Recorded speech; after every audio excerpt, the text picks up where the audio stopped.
1923 ની અંદર બહુ ધ્યાનથી સાંભળજો.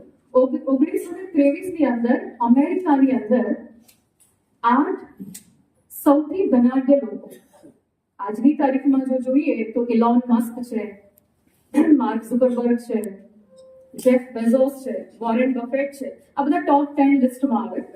એવા 8 અમેરિકાના સૌથી વધારે રિચેસ્ટ પીપલ એ કેનેડાના એક બીચ ઉપર ભેગા થાય છે અને લોકોની મીટિંગનો એજન્ડા હોય છે world economy and American economy.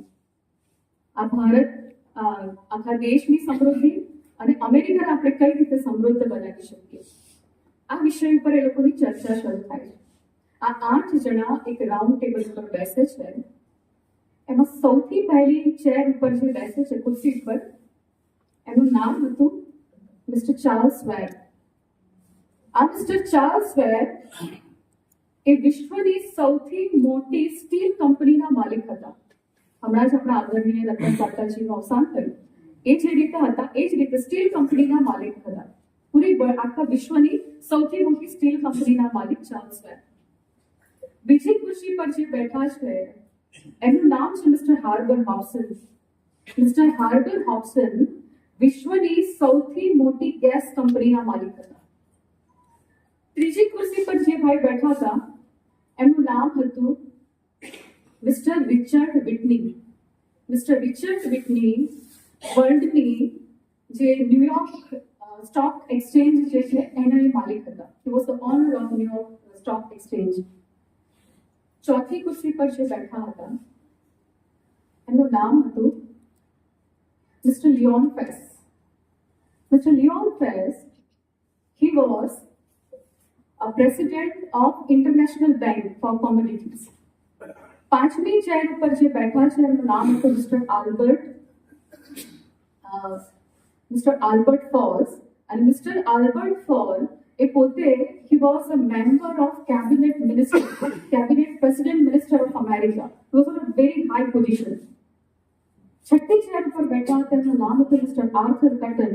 Mister Arthur કટન A વર્લ્ડની highest economy કોમોડિટીના પોતે પ્રેસિડેન્ટ હતા. સાતમી ચેર ઉપર જે બેઠા છે એનું નામ છે mister JC લિવરમોર. Mr. J.C. Livermore, he was the president of Financial Agency of the entire world. Mr. J.C. Livermore. અને આઠમી ખુરશી પર જે બેઠા હતા એનું નામ હતું Mr. Ivor Kruger. Mr. Ivor Kruger, he was the president of Match Industry. Match King કહેવાતા કે આપણે પેલી સળગાવે ને દિવાલ, આખા વર્લ્ડની મેચ કિંગ કહેવાતા. આ 8 જે માંધાતાઓ બેઠા છે એમની સંપત્તિ જો તમે ભેગી કરો તો બાકી વધેલું આખું અમેરિકા એની સંપત્તિ કરતા પણ આ 8 લોકોની સંપત્તિ વધારે હતી. તમે ઇમેજિન કરી શકો.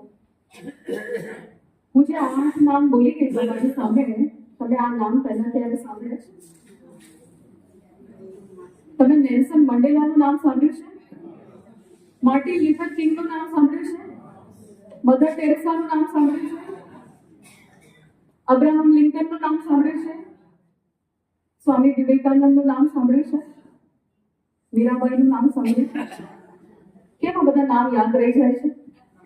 કારણ કે એ લોકોએ લોકોના દિલમાં સ્થાન પ્રાપ્ત કર્યું છે. આ બધા પૈસાથી ઘણી સારી પોઝિશન પર હતા. હવે આ 1923માં આ લોકોની મીટિંગ થાય છે. પછી એક્ઝેક્ટલી 25 વર્ષ પછી 1948માં અમેરિકામાં એક રિસર્ચ કરવામાં આવે છે કે આ 8 લોકો અત્યારે ક્યાં છે, એમનું કરંટ સ્ટેટસ શું છે, અત્યારે શું કરી રહ્યા છે.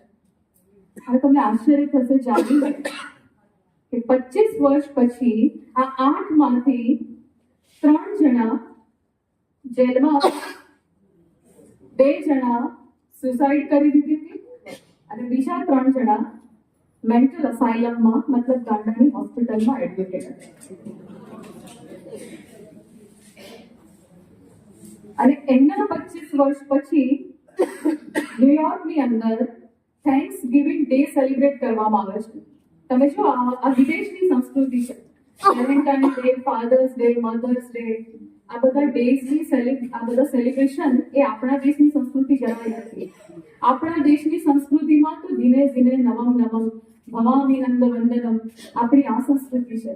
આપણા કેલેન્ડરમાં રહેલો એક દિવસ આખા ભારતના કોઈ ને કોઈ પ્રાંતમાં એક ઉત્સવની જેમ ઉજવવામાં આવે છે. દરેક દિવસ આપણો ઉત્સવ છે.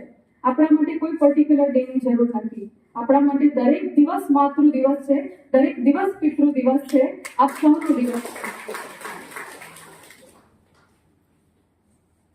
1948માં રિસર્ચ થયું અને એના 25 વર્ષ પછી ન્યુયોર્કની અંદર એક કાર્ડ, થેન્ક્સ ગિવિંગ ડે વખતે એ લોકો એકબીજાને કાર્ડ આપીને સેલિબ્રેટ કરતા હોય, એ કાર્ડની પાછળ આ 8 લોકોના નામ લખ્યા હતા અને એક સંદેશ લખ્યો હતો. એ સંદેશ બહુ અગત્યનો છે. એ સંદેશ હતો કે જો તમારા જીવનમાં એક પલડામાં સંબંધ હોય અને બીજા પલડામાં સંપત્તિ હોય તો કદાચ સંપત્તિને જતી કરવી પડે તો કરી દેજો, પણ સંબંધને સાચવી લેજો. સંપત્તિ ફરી કમાઈ લેવાશે, સંબંધ ફરી હાથમાં નહીં આવે. આ સંબંધનું ધ્યાન રાખજો. આ લાગણીના સંબંધ જે આપણે બહાર જોડીએ છે ને, એ લાગણી હોય ત્યાં સુધી. આ લાગણીમાં વધઘટ થશે તો સંબંધ નહીં રહે, પણ લોહીના સંબંધ લોહી છે ત્યાં સુધી. આ લોહીના સંબંધો, આઈસીયુમાં હશો તો બહાર દીકરો હશે, દીકરાની વહુ હશે કે દીકરાનો દીકરો હશે, આ લોહીના સંબંધો જ કામમાં આવે છે. માત્ર એનું જતન કરવું પડશે અને એ જતન આપણે સમર્પણ દ્વારા કરી શકીએ. જ્યારે પરિવારના લોકો એકબીજા માટે સમર્પિત થતા શીખશે ત્યારે જ આ સંબંધ, આ ત્રીજો પાયો છે,